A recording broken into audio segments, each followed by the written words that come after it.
আসসালামু আলাইকুম। ফিলিপাইনের 3 নম্বর ব্লগে সবাইকে স্বাগতম জানাচ্ছি। আজকে এল নিরোতে আমাদের ট্যুর সি। আমি আগেও বলেছি আমরা যে 2টা ট্যুর নিয়েছি, এই 2টা ট্যুর নিলে মোটামুটি ABCD কাভার হয়ে যাবে। তাই আমরা গত ভিডিওতে আপনাদেরকে দেখিয়েছি ট্যুর এ, আজকে দেখাবো ট্যুর সি। সেম জায়গায় চলে আসলাম সকালে কিছু খাবার হাতে নিয়ে, যেহেতু আমরা ব্রেকফাস্ট নেই, কারণ আমাদের আবার সেম জায়গা থেকেই কিন্তু ভিতরে যেতে হবে সমুদ্রের। গ্রুপ এর গাইড ছিল আলাদা, এই গ্রুপ সির গাইডগুলো কিন্তু আলাদা। তো আমরা সেম জায়গা থেকে গেলেও আমাদের আলাদা একটা বোটে করে নিয়ে যাওয়া হচ্ছে। আজকে সবচেয়ে মজার বিষয় হচ্ছে মানুষ অনেক কম ছিল, আর এইখানে আপনি লাইফ জ্যাকেট দেখে বুঝতেই পারছেন আমরা আরেকটা বোটে করে যাচ্ছি। Hidden beach.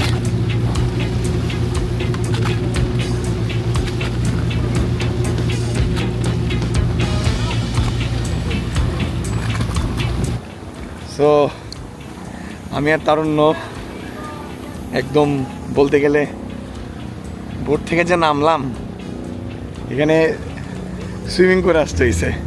এটার নাম হচ্ছে হিডেন বিচ। তবে এইখানে অবশ্যই সাবধানে পা রাখতে হবে। হিডেন মানে কেমনে বুঝবো, ওই দিকে হচ্ছে মেইন সি বিচ, আর এই দিকে এই রকগুলার ভিতরে হিডেন বিচ বলে পরিচিত। তবে প্রথমে আমি যখন নামছি, বুঝছো, নামার পরে আমার মনে হয়েছে কি তুমি তো পারবে না সাঁতার। তারপর আমি নিজেই কনফিডেন্ট আমার কমে গেছিল। তো তখন আমি কি করছি যে না, তাও যেহেতু পাচ্ছি না আমি নিচ্ছি, কারণ সুইমিং তো পারি। পরে আমি দেখলাম তাও নাই, পা নড়ায় আমার এখানে আসতে হয়েছে। কয়েক ফিট কম বেশি, মেবি 7 ফিট।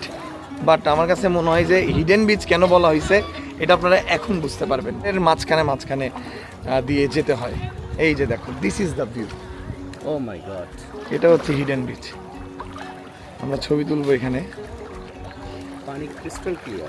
ক্লিয়ার মানে ও, this is called hidden beach. ওয়েদারটা ভালো। হ্যাঁ, এই যা ছবি তুলবো। আজকে সকাল থেকেই ওয়েদারটা ছিল এরকম, মনে হয় ঝড় আসবে। আমরাও একটু ভয় পাচ্ছিলাম, যেহেতু রোদের দেখা পাচ্ছি না। তাই এখানে এসে ওয়েদারটা আমরা এরকমই পেয়েছি। তারপরও ভিডিও করে রাখলাম। আপনারা দেখতে পাচ্ছেন কত ট্যুরিস্ট এখানে এসেছে, বিভিন্ন গ্রুপগুলো এসেছে। তবে বলে রাখা ভালো, আজকের এই প্যাকেজটি কিন্তু 1400 পেসো, যেটা গত প্যাকেজ ছিল 1200 পেসো। বাংলা টাকায় কনভার্ট করলে আপনি পেয়ে যাবেন আসল হিসাব কত হয়েছে। তবে মনে রাখতে হবে সকাল 8:30-এর মধ্যে আপনাকে কিন্তু ঘাটে চলে যেতে হবে। এগুলোর মাঝখানে লুকিয়ে আছে, এই জন্য মনে হয় এটাকে হিডেন বিচ বলা হচ্ছে, যেটা লুকিয়ে থাকে। এখানে বিভিন্ন অ্যাঙ্গেলের ছবি তোলার পরে রওনা হচ্ছে আরেকটি জায়গায়। আর এই জায়গায় আসলে কি বলবো, আপনারাই দেখেন, দেখলেই বুঝতে পারবেন।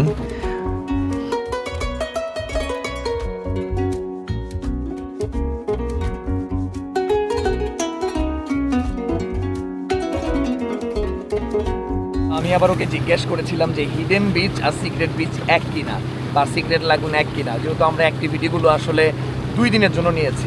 বললো না, সবগুলোই কিন্তু আলাদা আলাদা। এটা একটা জিনিস আমার কাছে অবাক লাগছে, আপনি এখানে আসলে কনফিউজড হয়ে যাবেন যে আসলে কোনটা কোন বিচ।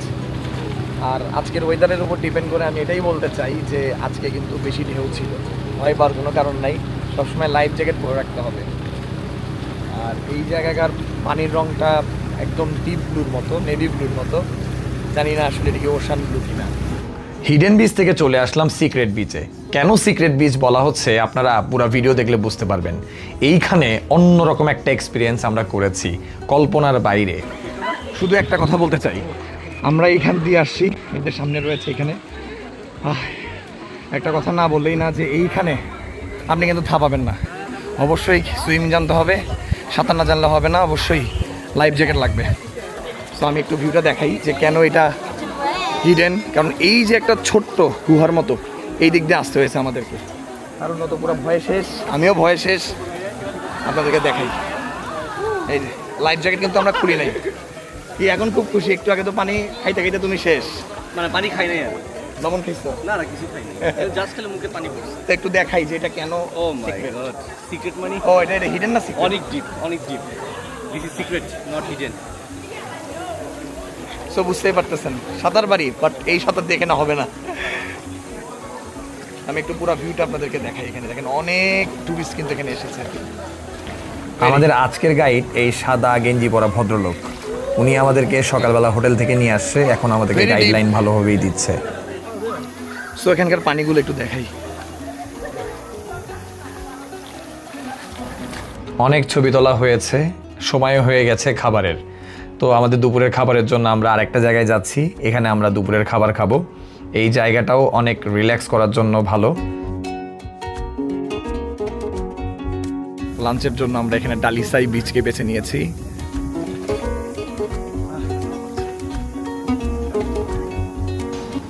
প্রত্যেকটা বোটেই এরকম একটা টেবিল থাকে যেটাতে তারা লাঞ্চ পরিবেশন করে। ওরা এখন লাঞ্চের অ্যারেঞ্জমেন্টগুলো খুব ভালোভাবে করবে। এই জায়গায় আমরা লাঞ্চ করেই কিন্তু আরেকটা জায়গায় যাব। আর এইখানে আর কি কি রয়েছে আপনাদেরকে একটু আমি দেখাই।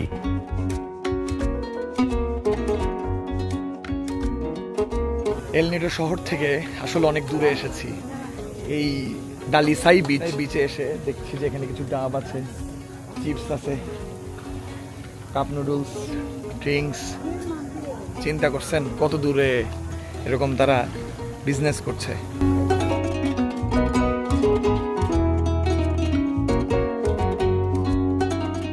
তো লাঞ্চে আজকে আগের মতোই, বাট কিছু পরিবর্তন এসেছে। দেখে খেয়ে কি অবস্থা। এখানে হালাল যেগুলো সেগুলোই খেতে হবে, কিছু করার নেই।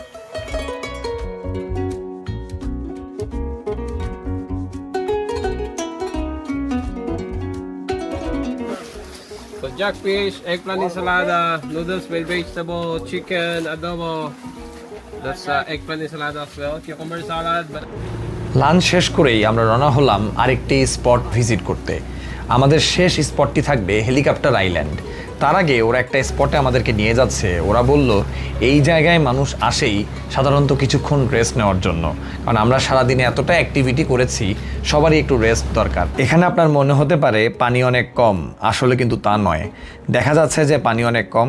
আমি যখন নেমেছি তখন দেখলাম যে কিছু কিছু জায়গা আমার ডুবেই যাচ্ছে, কিছু কিছু জায়গা আমি থাপাচ্ছি। থাইল্যান্ডের ফুকেটে যখন গিয়েছিলাম এরকম পানি দেখতে পেরেছিলাম ফিফি আইল্যান্ডে, বাট এখানে এসে দেখলাম ফিফি আইল্যান্ডের চেয়েও পানির রং অনেকটাই আলাদা। এই পানি আপনাকে অবশ্যই মুগ্ধ করবে, এইখানে আপনি বারবার আসতে চাইবেন। যদিও প্রথম দিকে আমার কোনো ইন্টারেস্ট ছিল না, বাট এখানে এসে ভালোই লাগছে, মজাই লাগছে। একটা রিসোর্টের মতো যেখানে আপনারা চাইলে রেস্ট নিতে পারবেন, যদিও এখন বন্ধ আছে, সেটা আপনাদের দেখানোর জন্য এখানে এসেছি। খেয়াল করলাম পাহাড়ের ভিতরে রিসোর্টের মতো, এখন বন্ধ আছে মেবি। তবে ইউটিউবে দেখেছি এখানে অনেক উৎসবমুখর পরিবেশ তৈরি হয়। আমরা কেন বন্ধ পেয়েছি আসলে আমি জানার চেষ্টা করিনি, তবে ইউটিউবে কিন্তু আপনারা অনেক ভিডিও পাবেন। হেলিকপ্টার আইল্যান্ড, এই প্যাকেজ সির আমাদের হেলিকপ্টার আইল্যান্ড দিয়ে শেষ হবে। তো এইখানে ফরেনাররা আসে কী করে একটু দেখেন। এখানে মাটি দিয়ে অনেক কিছু বানানো রয়েছে। কেন যেটাকে হেলিকপ্টার আইল্যান্ড বলা হচ্ছে এটা আমি আসলে জানি না। এইখানে জাস্ট রেস্ট নেওয়ার জন্যই মেবি সবাই আসে। তো আমাদের আসলে এখন যেতে হবে আবার শহরের দিকে। চলে আসলাম আরেকটি ইন্ডিয়ান রেস্টুরেন্টে, আশোকা। গত ব্লগে আপনাদের আরেকটি ইন্ডিয়ান রেস্টুরেন্ট দেখিয়েছি, এই জন্য এই ব্লগে এই রেস্টুরেন্টের খাবার দেখাবো। খাবারগুলো মজা রয়েছে, বাট খাবারের দাম তুলনামূলক বেশি, আমি আগেও বলেছি। তবে আরেকটা জিনিস আমি সাজেস্ট করতে পারি, এই রেস্টুরেন্ট আমাকে মুগ্ধ করেছে এবং এখানকার খাবার অসাধারণ হালাল ফুড রয়েছে। এইখানকার পিৎজা খাইলে আপনি অবাক হয়ে যাবেন, খাবারগুলো অসাধারণ। আমরা এখানে এসে জাস্ট মুগ্ধ হয়েছি এখানকার পরিবেশন দেখে।